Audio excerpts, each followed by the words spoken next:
मुश्किल वक्त हमारे लिए आईने की तरह होता है, जो हमारी क्षमताओं का सही आभास हमें कराता है। हर समस्या का हल है नाम लो कृष्ण का, इस नाम में ही बहुत बल है।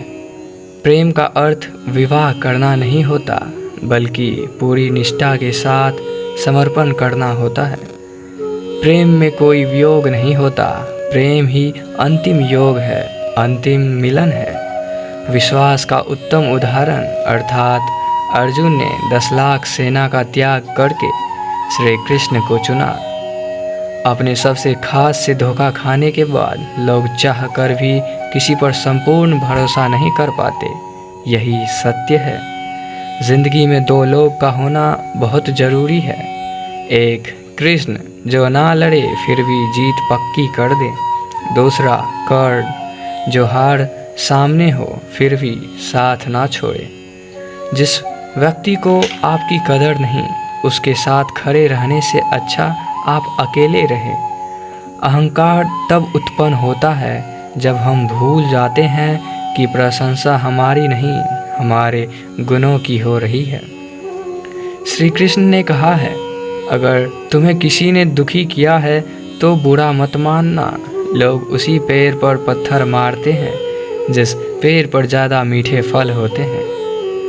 सेहत के लिए योग और किसी की ज़रूरत पर सहयोग, दोनों से ही जीवन बदलता है। जो हुआ वह अच्छा हुआ, जो हो रहा है वह अच्छा हो रहा है, जो होगा वह भी अच्छा ही होगा। तुम भूत का पश्चाताप ना करो, भविष्य की चिंता ना करो, वर्तमान चल रहा है। व्यक्ति जो चाहे बन सकता है यदि विश्वास के साथ इच्छित वस्तु पर लगातार चिंतन करे।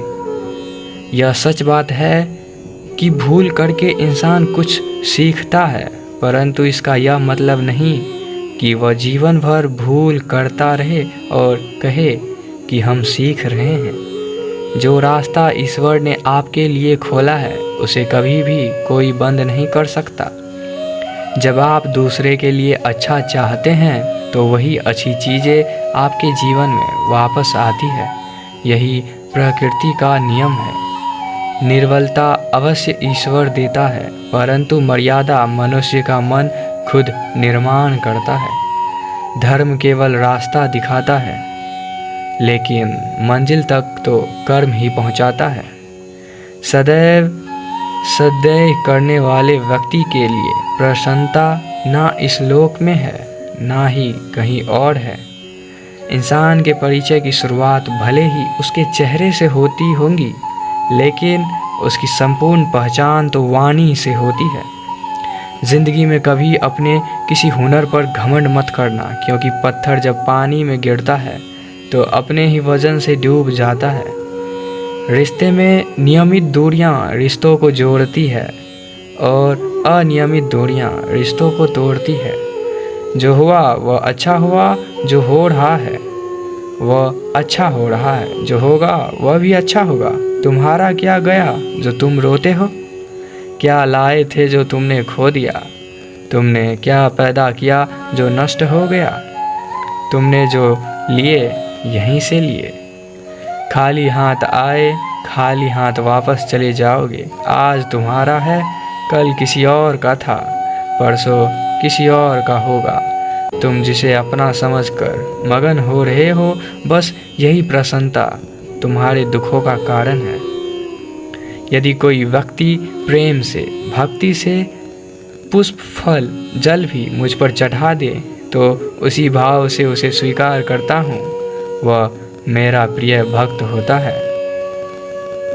कर्म का धर्म से अधिक महत्व है, क्योंकि धर्म करके भगवान से मांगना पड़ता है, पर कर्म करने पर भगवान स्वयं फल देता है। कर्म का फल व्यक्ति को उसी तरह ढूंढ लेता है जैसे कोई बछड़ा सैकड़ों गायों के बीच अपनी माँ को ढूंढ लेता है। किसी को अपने कर्तव्यों से मुख नहीं मोड़ना चाहिए, चाहे उसे इसमें हार दिखाई देती हो। हर काम, हर गतिविधि दोषों से घिरी होती है, जैसे आग धुएं से घिरी होती है। जो मिल रहा है तुम्हें वही तुम्हारे लिए बेहतर है। ये तुम नहीं जानते, पर देने वाला बखूबी जानता है। किसी और का काम पूर्णता से करने से कहीं अच्छा है कि अपना काम करे, भले ही उसे अपूर्णता से करना पड़े। मेरे भी कई जन्म हो चुके हैं, तुम्हारे भी कई जन्म हो चुके हैं। ना तो यह मेरा आखिरी जन्म है और ना यह तुम्हारा आखिरी जन्म है। कृष्ण ने राधा से पूछा, ऐसी एक जगह बताओ जहाँ मैं नहीं हूँ। राधा ने मुस्कुरा के कहा, बस मेरे नसीब में। इस दुनिया में सब कुछ खोने योग्य है, केवल ज्ञान पाने योग्य है।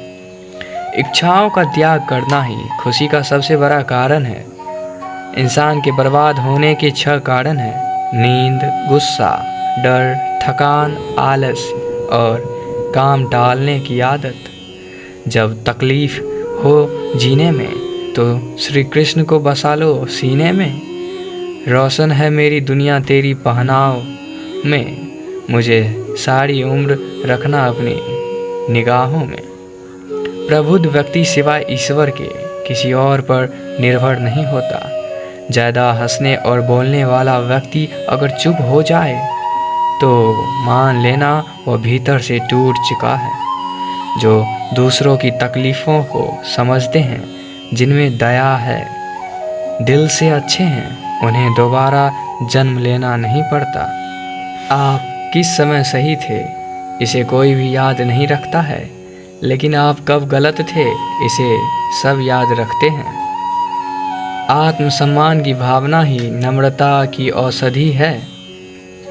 लोग कहते हैं कि पैसा रखो बुरे वक्त में काम आएगा। मैं कहता हूँ ईश्वर पर यकीन रखो, बुरा वक्त ही नहीं आएगा।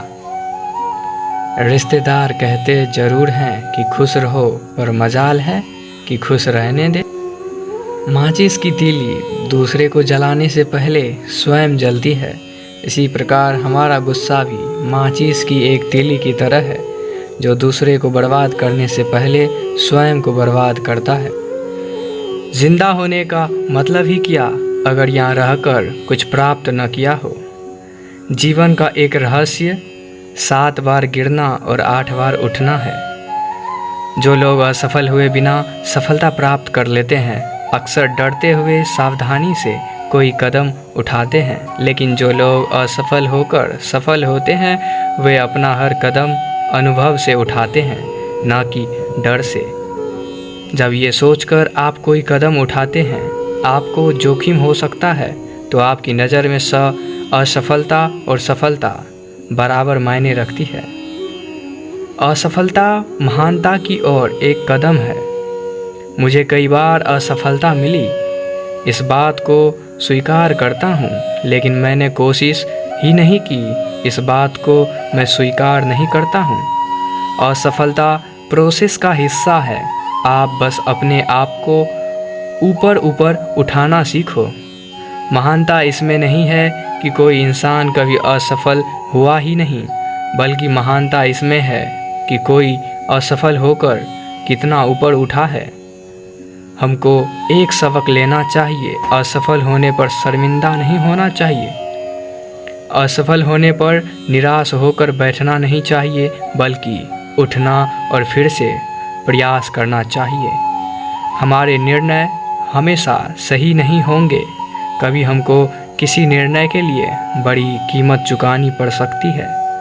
असफलता सफलता का सबसे निकटतम बिंदु है, लेकिन अधिकतर लोग इसको यह कहकर ठुकरा देते हैं कि आप एक बार और गिर गए हैं।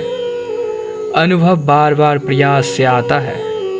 जब आप प्रयास करते हैं तब आपको सफलता मिल सकती है और नहीं भी। जब आप सफलता के लिए जोखिम उठाते हैं तब आप चीज़ों की खोजबीन करते हैं और नए अनुभव को जन्म देते हैं। ऐसे में अगर सफलता नहीं मिले तो भी घबराने की कोई ज़रूरत नहीं है। सफलता का जश्न मनाना ठीक है, लेकिन असफलता के सबक पर ध्यान देना ज़्यादा महत्वपूर्ण है। जो बुरी तरह असफल होने का साहस करते हैं वे बहुत कुछ हासिल कर सकते हैं।